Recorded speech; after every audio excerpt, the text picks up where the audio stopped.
हे students, बच्चों आज हमें Kaveri water dispute between two states इसके बारे में डिस्कस करना है। एंड इसके थ्रू हम देखेंगे कैसे सुप्रीम कोर्ट ने दो स्टेट्स के बीच की आपस की लड़ाई को सॉल्व कराया।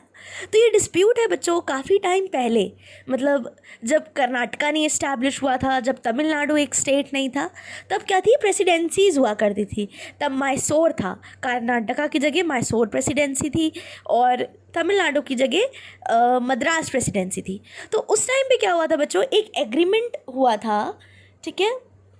उस एग्रीमेंट में क्या था, 1892 के आसपास की बच्चों ये बात है, 1924 के। इस एग्रीमेंट में ये था कि कर्नाटका जब भी कोई नया इरिगेशन प्रोजेक्ट स्टार्ट करेगा, इरिगेशन प्रोजेक्ट मतलब सिंचाई से रिलेटेड कोई भी अगर वो काम स्टार्ट करेगा, बांध बनाएगा, कुछ भी करेगा, तो वो तमिलनाडु से परमिशन लेगा। इसके अलावा इसमें यह भी लिखा था कि कर्नाटका अपना इरिगेशन के अंडर जो एरिया है वो नहीं बढ़ा सकता, मतलब वो ज़्यादा लैंड की सिंचाई नहीं कर सकता। अगर उसने ज़्यादा लैंड की सिंचाई की तो इससे क्या होगा, कर्नाटका के पास ज़्यादा पानी जाएगा, तमिलनाडु के पास कम पानी जाएगा, तो वहाँ पे दिक्कतें क्रिएट होंगी। तो इससे क्या हुआ, कर्नाटका वालों को लगा, कर्नाटका के जो फार्मर्स थे, कि ये दोनों पॉइंट्स तमिलनाडु के हक में है। तो अब इन्होंने रिवोल्ट कर दिया और इन्होंने कहा कि नहीं, वापस से बनाओ, वापस से इस एग्रीमेंट को करो एंड इक्वली वाटर शेयर करो। तो बच्चों ये बहुत लड़ाई चली, आपस में ये लोग नहीं सॉल्व कर पाए। फिर क्या हुआ, बहुत सारे एफर्ट्स किए गए इनको शांत करने के लिए, नहीं हुआ।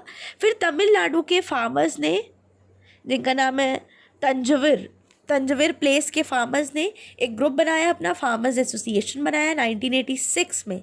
एंड इन्होंने सुप्रीम कोर्ट से डिमांड की कि एक ट्राइब्यूनल बनाओ जिससे हमारी ये डिस्प्यूट सॉल्व करो, वापस से मतलब सब कुछ बनाओ और हमारी ये डिस्प्यूट सॉल्व करो। बच्चों फिर सुप्रीम कोर्ट ने क्या किया, सुप्रीम कोर्ट ने सेंट्रल गवर्नमेंट से बोला कि एक ट्राइब्यूनल बनाओ।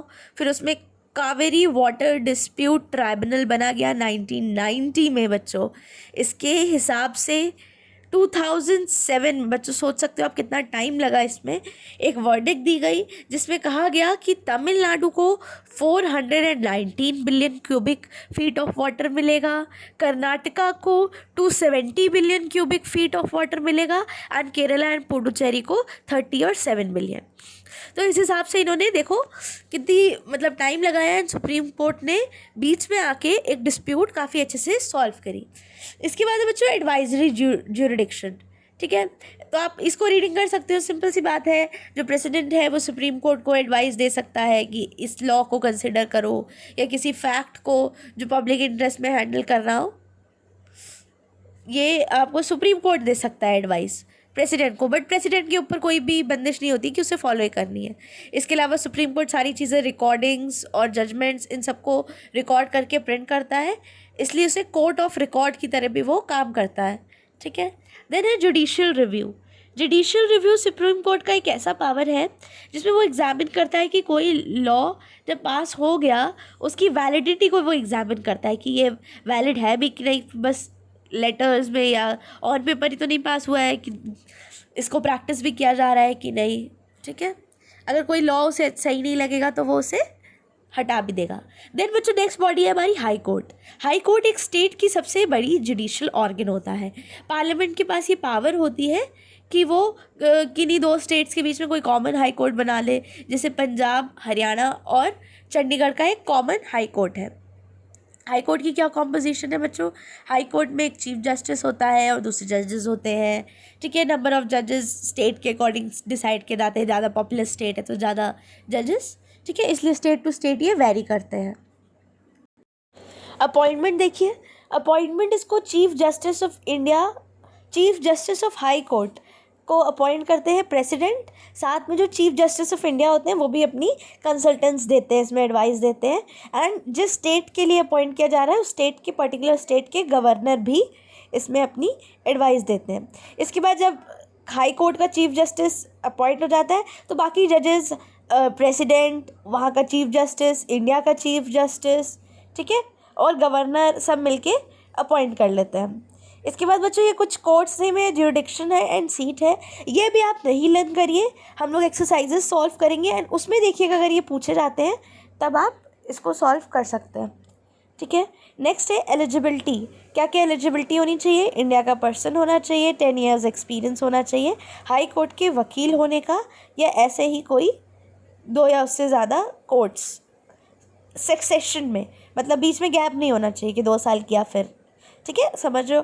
टर्म कितने का होता है? 62 ईयर्स एज तक आप वहाँ पे काम कर सकते हो। जैसे सुप्रीम कोर्ट के जजेस को हटाया जा सकता था, वैसे यहाँ के भी उनको हटाया जा सकता है। द नेक्स्ट है ज्यूरिडिक्शन।